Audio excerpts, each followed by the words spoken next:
एक दफ़ा एक शख्स एक लड़की को उसकी मर्ज़ी से घर से भगा ले गया। जल्दी सफ़र करने की गर्ज से उस औरत के कहने पर उन्हीं के घर की एक घोड़ी भी साथ ले गया।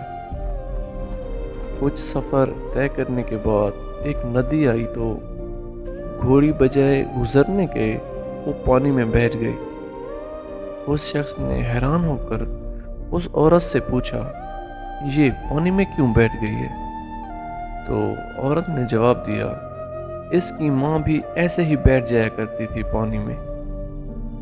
उस शख्स ने बड़ी दानिशमंदी के साथ फैसला लेते हुए उस औरत को घोड़ी समेत वापस घर छोड़कर आया।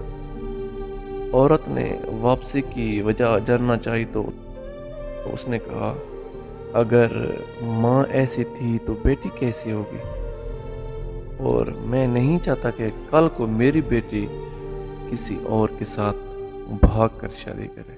वो कहते हैं ना, जैसे करोगे वैसे भरोगे।